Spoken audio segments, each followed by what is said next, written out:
Bonjour à tous et bienvenue dans ce 7e épisode d'un texte, une modélisation.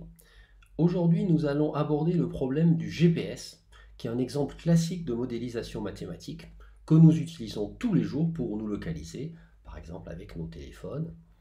Donc l'exemple étudié, nous allons prendre des données réelles et voir comment on va déterminer la position ici d'un tracteur, par exemple, qui possède un récepteur GPS à partir de données de distance à 4 satellites.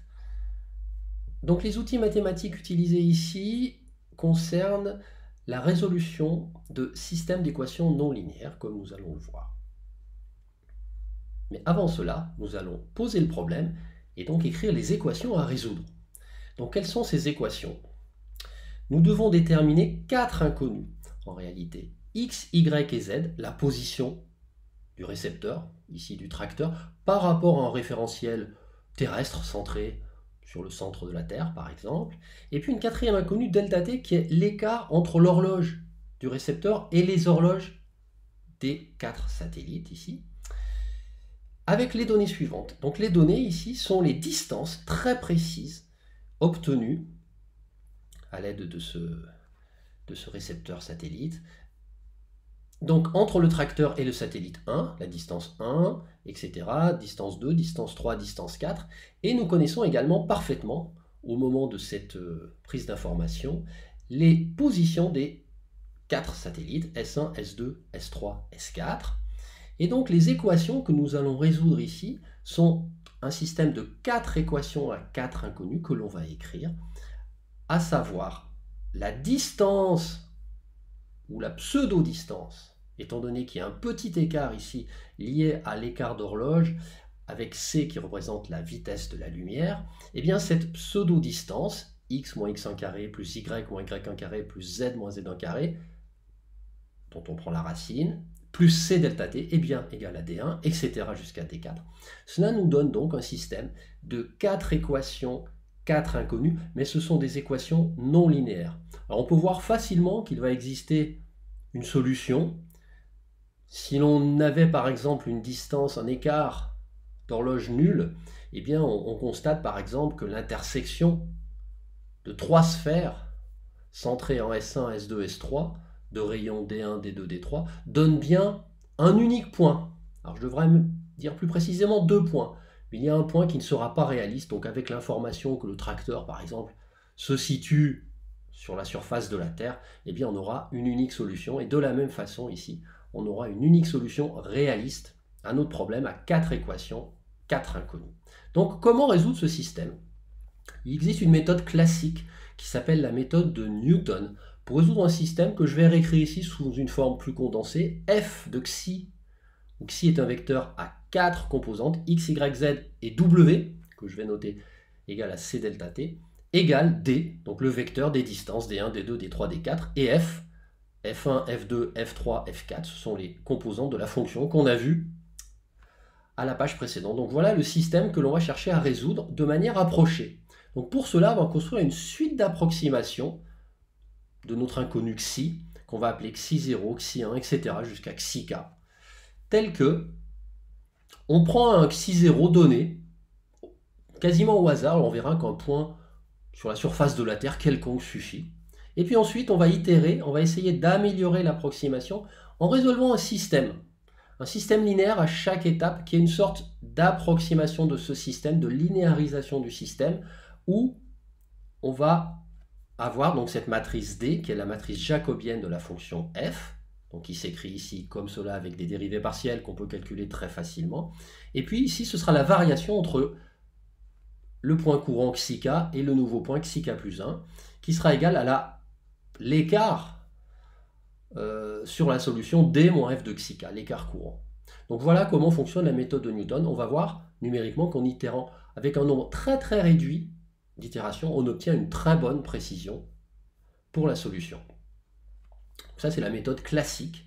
En réalité, il existe une deuxième méthode ici qui va exploiter la forme du système. Donc une méthode un peu moins connue qui s'appelle, qu'on peut qualifier d'explicite, c'est-à-dire qu'on va résoudre explicitement la solution du problème f de xi égale ici d donc l'équation 1 que j'ai réécrite. Alors si j'élève cette équation au carré, chacune de ces équations peut s'écrire de cette manière-là, donc xi carré plus etc. moins di carré moins 2 fois, donc on voit apparaître un double produit, égale moins la même chose, mais cette fois avec les inconnus x, y, z et w. Donc on voit une sorte de pseudo produit scalaire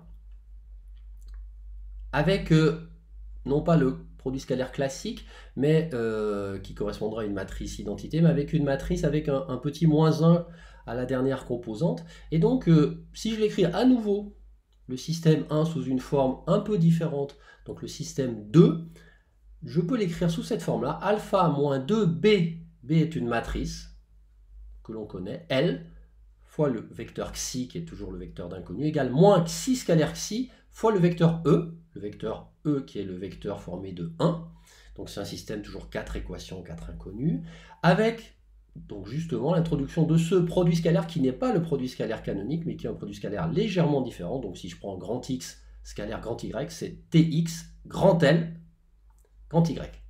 Bon, on va voir que cette équation 2, bien, on peut la résoudre explicitement. Comment faire?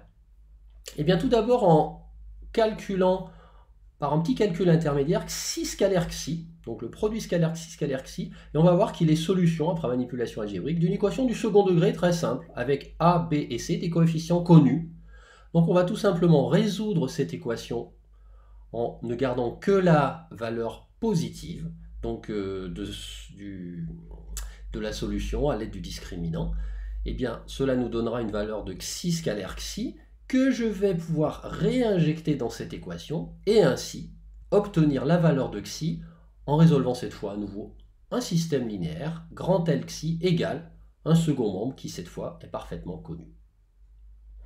Donc nous allons voir ce que cela donne sur l'exemple qui a été donné au tout début, l'exemple de ce tracteur dont je connais les 4 distances aux 4 satellites, ainsi, donc comme vous le voyez ici, ainsi que les positions de ces 4 satellites de manière très précise, donc ici c'est en mètres.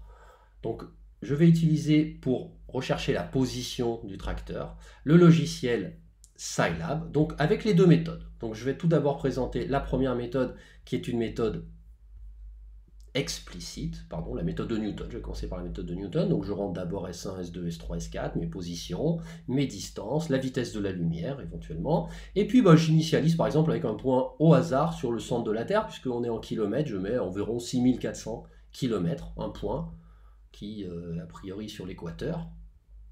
Et je remplis ma matrice H, que l'on a vu, qui est le jacobien de F, et je résous à chaque fois, et j'itère, donc là je vais faire 5 itérations de Newton pour aller obtenir une approximation de la position de mon tracteur. Donc ça c'est avec la méthode de Newton. Et puis la deuxième méthode c'est un calcul explicite, comme on l'a vu. Donc je vais aussi tester cet exemple de calcul explicite, ici en construisant ma matrice B, ma matrice L, tout d'abord en résolvant avec les valeurs ABC le trinôme du second degré. Je ne garde que la solution positive qui me donne donc Xi2 et ensuite je résous à nouveau en inversant cette fois le système que j'ai obtenu et j'obtiens normalement la même chose, c'est-à-dire la position du tracteur. Donc voilà ce que cela donne quand j'exécute.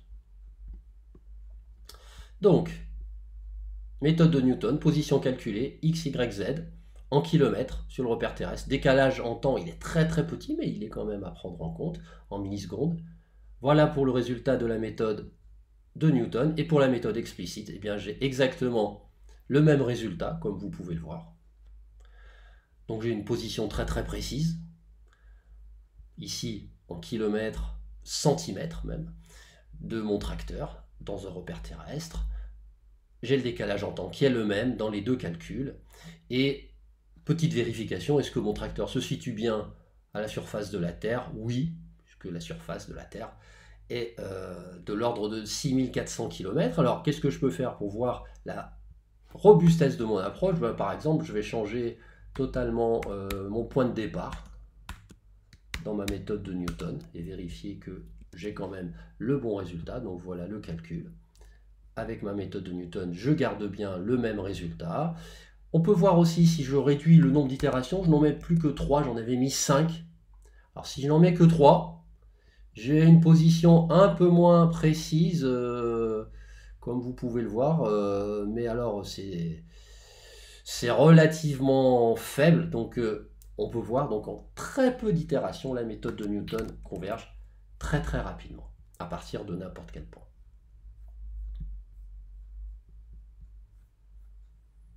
Donc pour terminer, je vous propose d'aller explorer davantage sur le GPS, par exemple en regardant un modèle dynamique, comment le calcul s'ajuste quand le tracteur avance.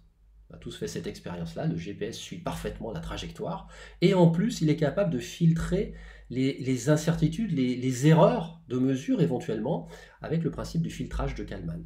Donc vous trouverez tout cela dans un des textes qui cette fois se trouve dans un ouvrage collectif, toujours au sujet de texte de l'agrégation, qui s'appelle Mathématiques en situation. Vous trouverez d'ailleurs en libre accès les pages relatives au texte sur le GPS. Et puis vous pouvez toujours aller voir le résumé de tous les épisodes précédents sur le site imos.fr dans la rubrique Qu'est-ce que la modélisation ?